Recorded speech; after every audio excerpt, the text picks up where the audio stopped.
to protect the innocent. Fatima Cigarettes, best of all long cigarettes, brings you Dragnet.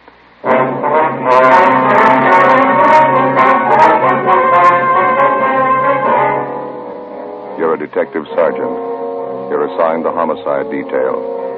A man crouches on the window ledge of a downtown building 13 stories above the street. He threatens to leap to his death within the hour. Your job, stop him. You'll be amazed when you compare Fatima with other long cigarettes. You'll find they now cost the same. But in Fatima, the difference is quality. You see, Fatima is the quality king-size cigarette because it contains the finest Turkish and domestic tobaccos superbly blended. And Fatima is extra mild with a much different, much better flavor and aroma than any other long cigarette. So compare Fatima yourself. Fatimas now cost the same as other long cigarettes, but your first puff will tell you... Ah, that's different. Yes, in Fatima, the difference is quality. Ask your dealer for Fatima, the quality king-size cigarette. Best of all long cigarettes.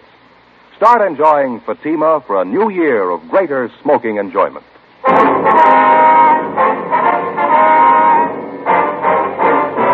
Dragnet, the documented drama of an actual crime.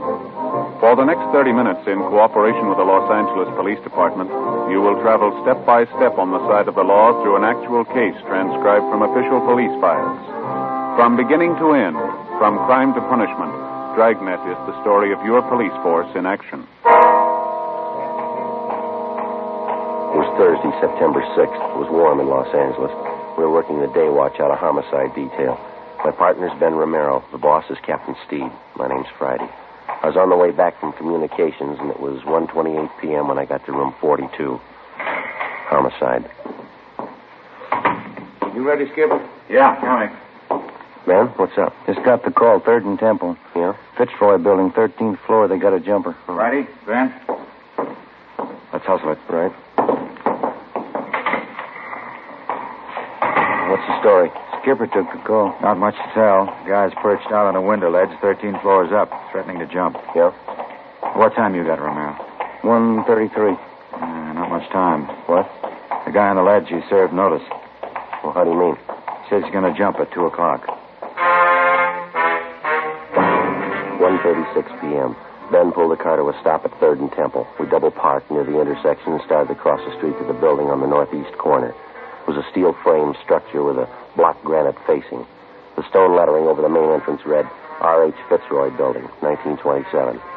The immediate area had been blocked off in all directions. The sidewalks directly adjacent to the building on 3rd Street and on Temple Street had also been cleared of all pedestrian traffic. Hundreds of curious onlookers jammed against police lines at the far side of the intersection. Reaching back for a full block in either direction, hundreds more had packed in behind them. 13 stories above the pavement was the center of attraction, the figure of a man standing upright on a narrow ledge, looking down at the crowd. On the street directly below him, men from the fire department's rescue squad were hurriedly stretching out nets. We entered the building, took the elevator to the 13th floor. Who was standing by up here, Skipper? Bechtel and Wiseman. I saw the crowd gathering in the street on the way back from lunch. Looked up and saw a guy on the ledge. Came right up. How long has the guy been standing out there? About 15 minutes. Sure drawing a crowd. Must be a couple of thousand people down there.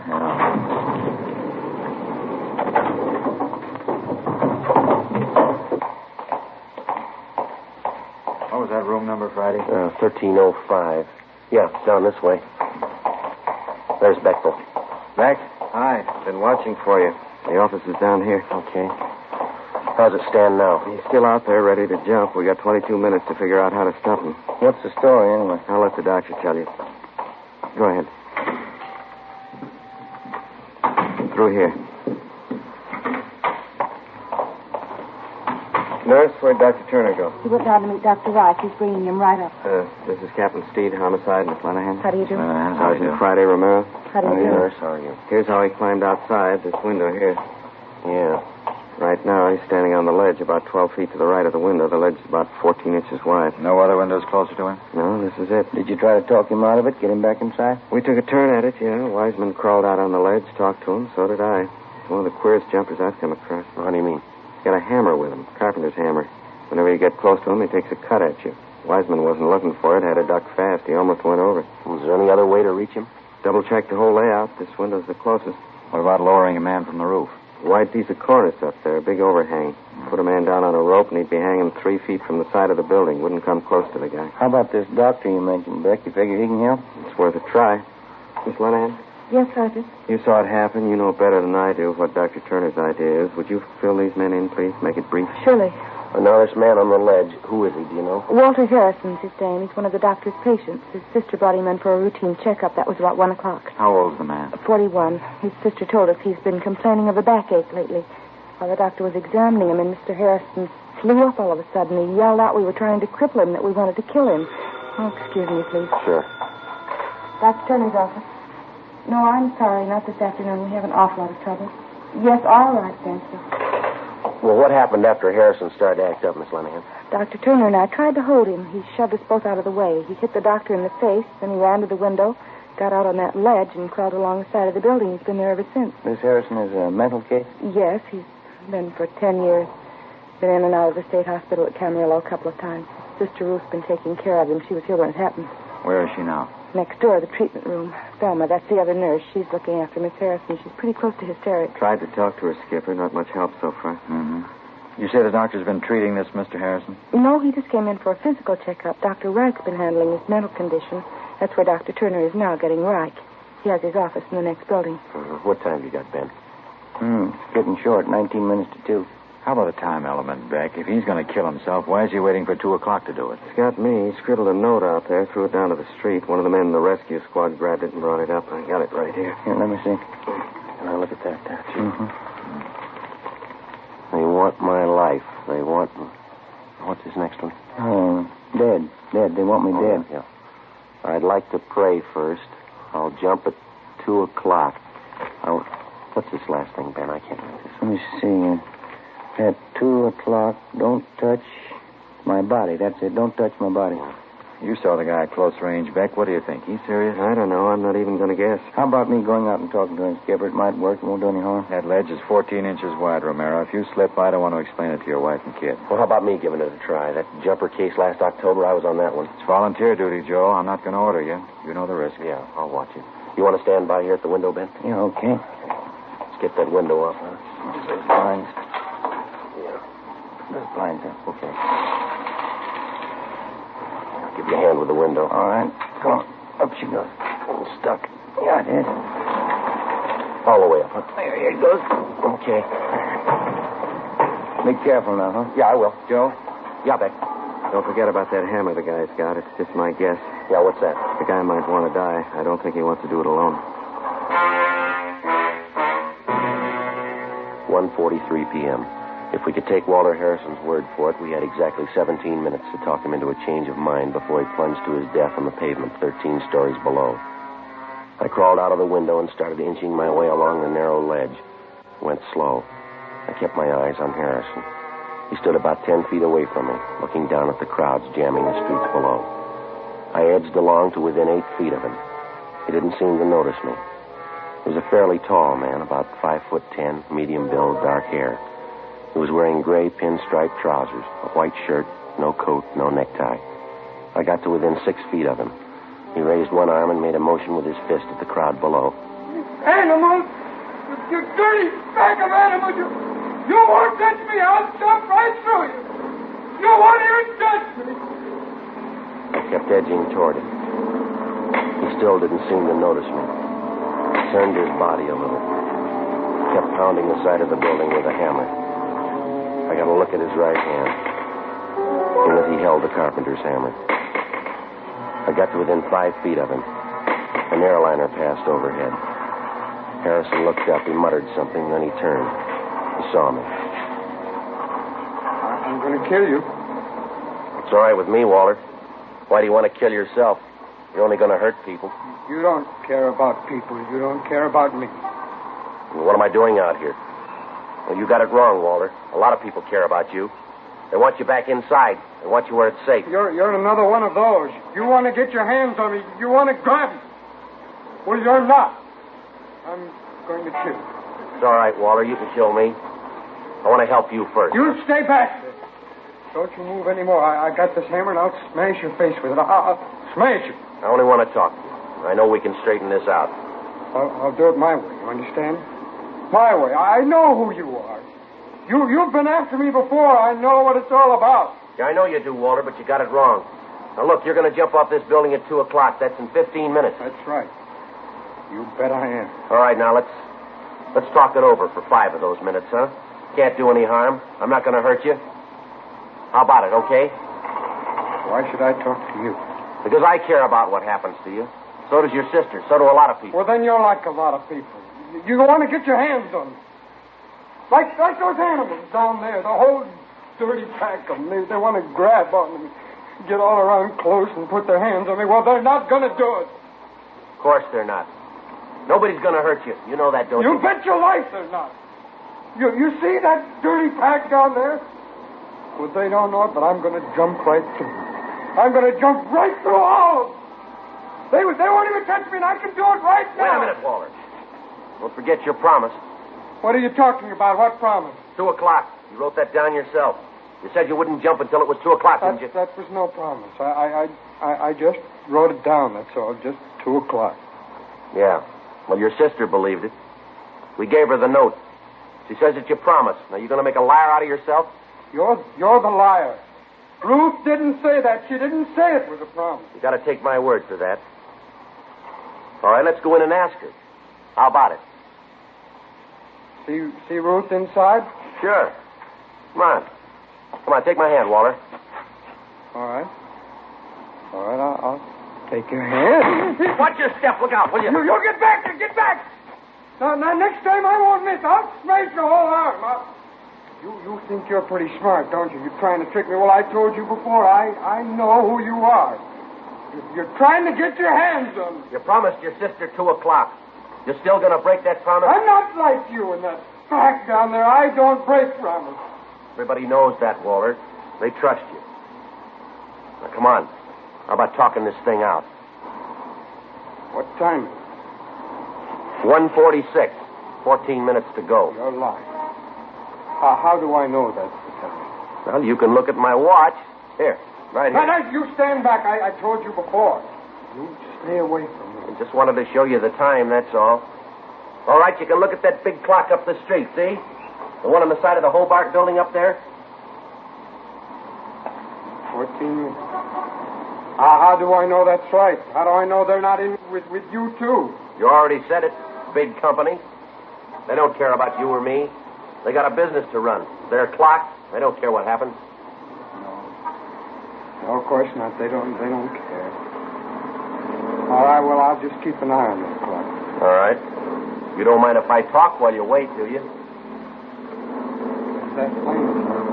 What's it doing up there? Well, it's just an airliner. Probably on its way into Burbank. You're not fooling me. That plane's been by before. It's flying low, too. Yeah, I guess I didn't notice it. Well, what difference does it make? Probably watching. Flying back and forth. Maybe they're the police. They're trying to do something. They're trying to get their hands on me. Well, let's see. Yeah. Might be their plane. It's a big one. Sure, they're trying to do something. Coming right by here, flying low. It's the same one. I can see. Look, you see there on the wing? Yeah, what's that? The number right there on the wing. It's the same one that passed over a few minutes ago. Hey, you get away from me! All right, Walter, give me that. I'm going to kill you. Give it to me. That's it, Walter. You thought you tricked me. You didn't know I had my pocket knife. Well, I can kill you with it now. I can kill you right now. Yeah. I told you before, it's all right with me. Look out there. Watch your step on the ledge, will you? I should have cut your hand off. I should have cut your whole arm off and thrown it to those animals down there. Look at that blood all over your hand. Well, I'm sorry, Walter. It's not your fault. I just wanted to talk the whole thing over to tell you how your sister feels about it. You're a liar. I knew it when I looked at you. Now you get away. You get away before I kill you. Look, there's only one thing I can tell you. Your sister Ruth's sitting inside there, and she's worried sick. She's waiting for you. She wants to take you home. Now, how about it? There's no reason for all this. You know that, don't you? Do I? Sure you do. Your sister and your family, they care about you. They want you home again. They want you with them. There's no reason to be standing out here now, is there? You wait till 2 o'clock, mister. Yeah. I'll show you the reason. 1:48 p.m. 12 minutes left. I made my way along the ledge, through the window, back into the office. Dr. Wright, a man who'd been treating Walter Harrison for his mental sickness, was already there with Dr. Turner. While the nurse bandaged up my hand, Captain Steed, Ben, and I talked with him. I've treated Harrison for 10 years, on and off, I guess. He showed some improvement, not much. Definite paranoid tendencies. Did he ever try this before, Dr. Wright? Not to my knowledge. His sister might tell you more. I really don't know what to advise you to do. He's never been this violent before, using a hammer, a knife. There you are, Sergeant. That feel all right? Yeah, that's fine. Thank you. There's only one thing I've got to know, Doctor. Is it worth letting another one of my men go out there on that ledge? I'm afraid that's your decision, Captain. It may help, it may not. I know the patient, but I can't read his mind. I was just thinking. We might bring Harrison's sister to the window and have her talk to him. Think that might help, Doctor? Very possible it might. In a spot like this, I'm in the same boat you are. It's all guesswork. You think Harrison's really going to be ready to jump at 2 o'clock, Doctor? From what Sergeant Friday tells me, yes, I think he'll jump. We got to come up with something. We can't just stand around and watch a guy take a dive down 13 story. I wish I knew the answer. There's got to be one someplace. There's got to be an answer. Well, let's check your watch. We got 10 minutes to find it.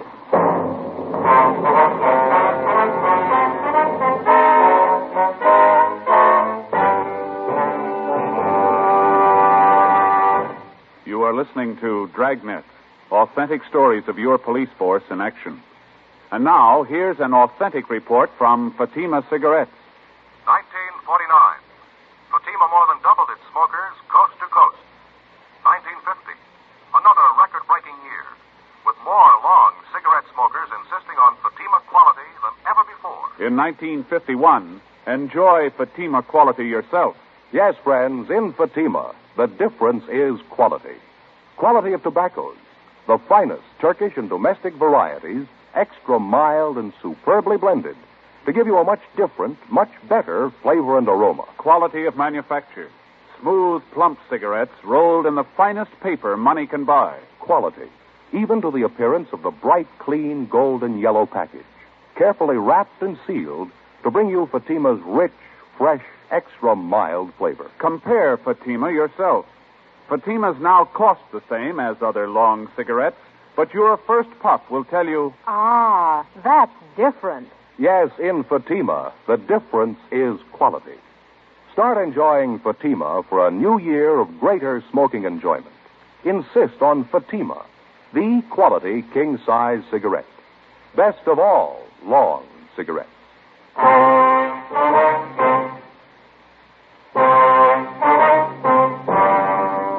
It's the sworn duty of the peace officer to protect the lives of the citizens of the community in which he serves. That isn't always limited to protecting the citizens from criminals and lawbreakers. Oftentimes, the citizen has to be protected from himself. The drunken driver can do as much harm to his own person as he can to others. The same for the narcotic addict. The same for mental incompetence, such as Walter Harrison. If he was being assaulted, robbed, or shot at by a gunman, it would have been no more serious. Harrison's life was in jeopardy. Trying to save him had to be the first consideration. 1:50 p.m. Sergeant Jack Wiseman inched his way out on the ledge of the 13th story and kept Walter Harrison busy talking. Anything to keep his mind off the jump. Captain Steed got on the phone and talked to the manager of the Hobart building, a 12-story structure 3 blocks away with a large clock set into either side of it. The same clock Harrison was keeping time by. Yeah, that's right, just so you don't make it look too obvious. Okay, Mr. Walsh, thank you. They're going to do all they can. Let's hope it works. Yeah, what'd he say? They're going to start slowing down the clock in the building right away. If Harrison goes by that time, it's going to be a long 10 minutes. Well, how much they figure they can stretch it? About 5 or 6 minutes without making it look too obvious. We can sure use it. Let's hope Harrison doesn't catch on. Manager said they'll stop the clock when it's a minute to go. It'll never reach 2 o'clock. Skipper. Yeah, Romero. I just checked with the rescue squad down the street. They're stringing out more nets. Yeah? They're not guaranteeing anything. How do you mean? They're worried about those ledges jutting up from the building every other floor. They say if Harrison jumps close enough, he's bound to hit one of them. If he does, he'll be dead before he reaches street level. Nets down there won't do him any good. Well, nothing we can do about it. Something else we'll have to hand over to luck. Have they come up with any ideas, Ben? Just one. Sounds like it could work. What's that? They figured like we did. The overhang on the roof is too wide to lower a man directly down on top of Harrison to grab him. Yeah? They think it might work if they try this. Put a man in a rope sling just over the edge of the roof. Lower him down toward Harrison as close as possible without tipping him. Give him a good line. Let him try to rope Harrison. I don't know. They got any candidates to try it? Yeah, one. The guy's been on the rescue squad for years. Supposed to be an expert with a lasso. Captain? No, might do it. I don't know. Yeah. What happens if he misses Harrison? Who knows? What happens if Harrison jumps? Captain? I just got off that ledge in a hurry. He came at me with that knife. Is he any closer to the window? He backed off again. Something else, that clock in the Hobart building. Yeah? Pretty sure he's wise to that gimmick. He's given it up. What do you mean? The 2 o'clock deadline. He's not going to wait for it. 1:55 p.m. A specially equipped police car with loudspeakers mounted on the roof was rushed to the intersection of 3rd and Temple Streets opposite the Fitzroy building. Sergeant Jack Wiseman took Walter Harrison's sister, Ruth, down in the elevator to the street. She got on the police car microphone and started talking to her brother over the loudspeakers. Word was passed to the special detail of men from the fire department's rescue squad standing by on the roof of the building. They went to work. Captain Steed went up to the roof to see if he could assist them. Ben and I waited in the office on the 13th floor. The nurse, Miss Lenahan, and Jean Bechtel were with us. 1:57 p.m. The men on the roof started to lower the man from the rescue squad in a rope sling. He held a double-strength lasso in his hand. The end of it was wrapped around his body and tied securely. Ben and I watched from the window. We looked along the narrow ledge. Walter Harrison stood erect and motionless, an open pocket knife in one hand, his feet poised on the brink of a 13-story jump. The voice of Harrison's sister drifted up from the loudspeakers down on the street. Walter? This is Ruth, Walter. Can you hear me? This is Ruth. I want you to come home with me, Walter. Please. You've got to understand. Sister's doing all right. Finish it for sure if he looks up. Yeah, sure will. There's nothing wrong. No one's going to hurt you. We want to help you, Walter. Please. I can't see, Joe. They're letting the man down? Yeah, coming slow. There's Wait a minute. nothing to be afraid of. You know that, don't you? Come home with me, please. I'll take care of you. I'll see that you're safe.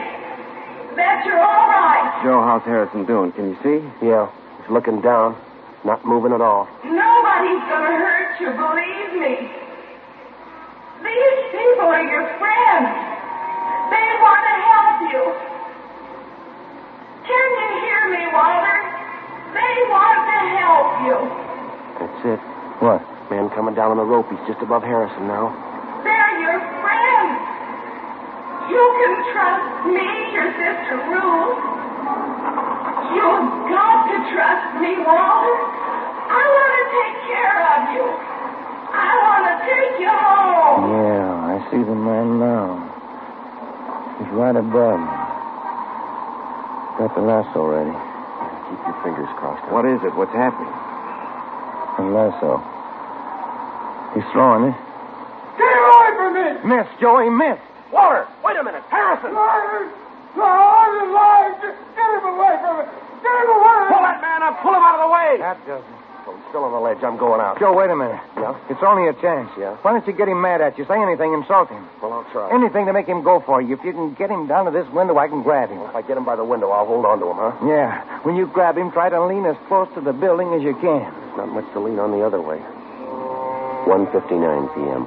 I got through the window and out onto the ledge. The crowds jamming the streets below had swollen to almost twice their size. A few blocks away, the big clock on the side of the Hobart building read 5 minutes to 2, but Harrison wasn't looking at it. He still had his eyes fixed on the pavement 13 stories beneath us. He'd torn off his collar and his shirt was ripped open at the neck. He waved his arms and shouted at the crowd below as he tottered along the ledge toward the corner of the building, away from the window that I was supposed to lure him into. In his right hand, he still held onto the open pocket knife. You're not going to get your hands on me. You're not even going to get close. Wait a minute, Harrison. Watch it. You watch me, mister. I'm going to jump right through them down there. Those dirty animals. You just watch. All right, wait a minute.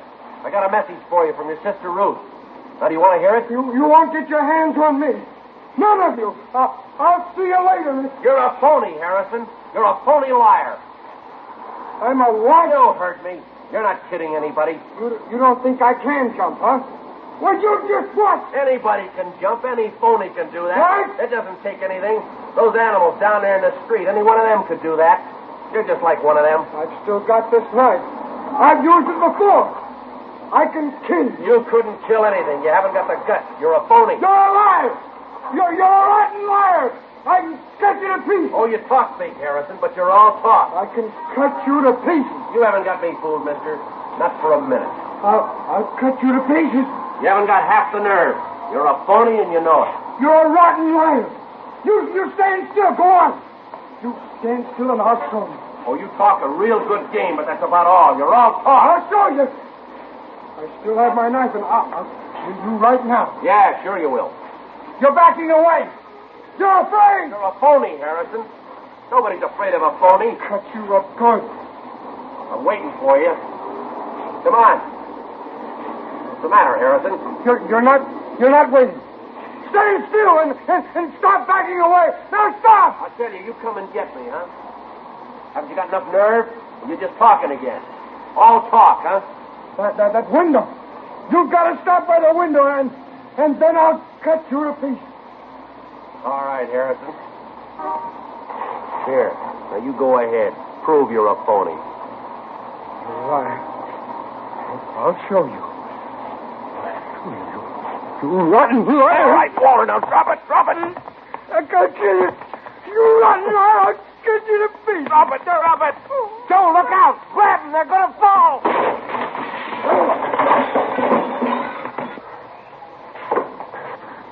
Well, how close can it get? Here. Nurse? That was just wonderful, Sergeant. Both of you. Are you all right? Yeah, fine. Would you mind getting Captain Steve for us, please? You know who he is. Oh, surely, right away.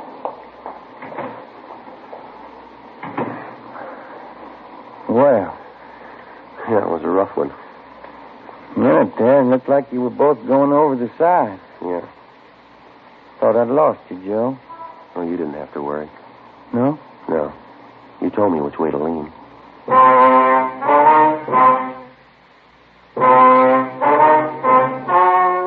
The story you have just heard was true. Only the names were changed to protect the innocent. On September 10th, a sanity hearing was held at the County Hospital Psychopathic Ward, City and County of Los Angeles, State of California. In a moment, the results of that hearing. Now, here is our star, Jack Webb. Thank you. Friends, there's one big difference in long cigarettes, and here's the one sentence that tells the full story. In Fatima, the difference is quality. That's why this headline is being featured in leading national magazines. Yes, these new Fatima full-page color ads are another proof of Fatima's fast-growing popularity. More long cigarette smokers are insisting on Fatima quality than ever before. Now, if you're a long cigarette smoker like I am, buy a pack of extra mild Fatimas. You'll find, as I have, that Fatimas now cost the same, but in Fatima, the difference is quality.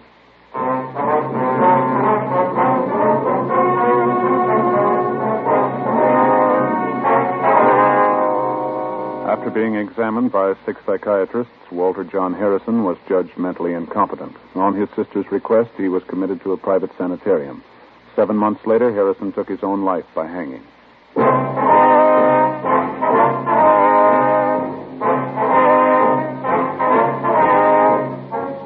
You have just heard Dragnet, a series of authentic cases from official files. Technical advice comes from the Office of Chief of Police W.H. Parker, Los Angeles Police Department.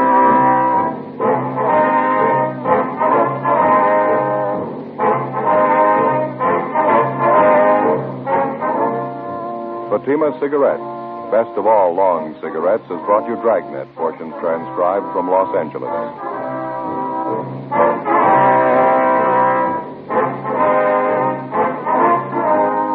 We the People is next with stories of today on NBC.